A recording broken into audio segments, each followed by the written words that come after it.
Hello दोस्तों, मेरे channel में आपका स्वागत है। आज हम देखेंगे कक्षा 12वीं के केमिस्ट्री के मोस्ट इम्पोर्टेंट क्वेश्चंस। 12वीं के एग्जाम 24 फरवरी से एमपी बोर्ड द्वारा लिए जाएंगे, अतः इसमें ये केमिस्ट्री के क्वेश्चन बहुत महत्वपूर्ण हैं। इनमें से 5 क्वेश्चन आने की 100% संभावना है। तो देखो, पहला क्वेश्चन तो प्रोटीन वाले चैप्टर से है। पहले क्वेश्चन है, ग्लाइकोसाइडिक बंध क्या है। ग्लाइकोसाइडिक बंध क्या है, ये क्वेश्चन आपने पढ़ा होगा, तो ये क्वेश्चन आने की संभावना बोर्ड में सबसे ज्यादा है।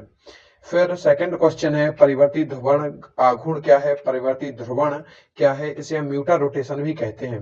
इसका चित्र सहित आपने इसको याद किया होगा, तो ये क्वेश्चन वेरी मोस्ट है।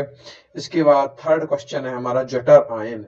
जटर आयन क्या है, ये भी हमारा बहुत महत्वपूर्ण क्वेश्चन है। ये पिछले साल शायद बोर्ड में आया भी था। ओके, चौथा क्वेश्चन है इसके बाद, डीएनए अंगुली छापन विधि, डीएनए फिंगरप्रिंट, ये भी वेरी मोस्ट क्वेश्चन है। ये इस बार आने की संभावना इसकी 100% है। इसके महत्व बहुत महत्वपूर्ण होते हैं, जो छोटे क्वेश्चंस में भी आ जाती है। हम लॉन्ग क्वेश्चन की बात कर रहे हैं। फिर पांचवा क्वेश्चन सेकंड चैप्टर से आता है। ये क्वेश्चन है मोलरता, मोललता, नॉर्मलता और मोलेंस, इन चारों की परिभाषाएं। ये आपने परिभाषाएं पढ़ी होंगी। ये वेरी मोस्ट परिभाषाएं हैं। ये एक एक दो दो नंबर या पांच पांच नंबर, दो दो नंबर या पांच पांच नंबर में ये आती है। ठीक है। इसके बाद है हमारा क्वेश्चन, राउल्ट का नियम क्या है। राउल्ट का नियम, इसकी गणितीय व्याख्या। ये वेरी मोस्ट क्वेश्चन है क्लास 12th केमिस्ट्री के लिए। ओके।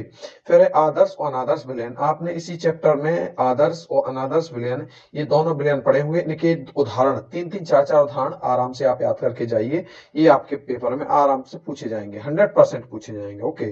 फिर है परासरण दाब क्या है, इससे संबंधित बर्कले हर्टले विधि। ये 5 नंबर में आप पक्का मानिए, ये इस बार आएगा। परासरण दाब क्या है और बर्कले हर्टले विधि का चित्र सहित वर्णन कीजिए। ओके। फिर इसके बाद है प्रबल विद्युत अपघट्ट और दुर्बल विद्युत अपघट्ट, इनमें अंतर। तो ये भी वेरी मोस्ट क्वेश्चन है हमारा कि प्रबल विद्युत अपघट्ट और दुर्बल विद्युत अपघट्ट में अंतर। ये क्वेश्चन भी आने की 100% संभावना है। और इसके बाद हमारा एक क्वेश्चन रह जाता है, वो है कोलरास का नियम। कोलरास का नियम, ये क्वेश्चन पिछली बार आया था, आपने देखा होगा 2024 के पेपर में ये आया था। और इस बार 25 के पेपर में भी आने की संभावना है। इसके अनुप्रयोग वेरी मोस्ट है। इन अनुप्रयोगों को आप सीख कर जाना। तो इतनी ये टॉप 10 क्वेश्चन है। ये टॉप 10 क्वेश्चन वेरी मोस्ट है। ये टॉप 10 क्वेश्चन वेरी मोस्ट हैं। आप चाहें तो इनका स्क्रीनशॉट भी ले सकते हैं। आपको यदि इनके आंसर चाहिए हो तो आप मुझे कमेंट करके बताइए। Please like and subscribe. Thank you.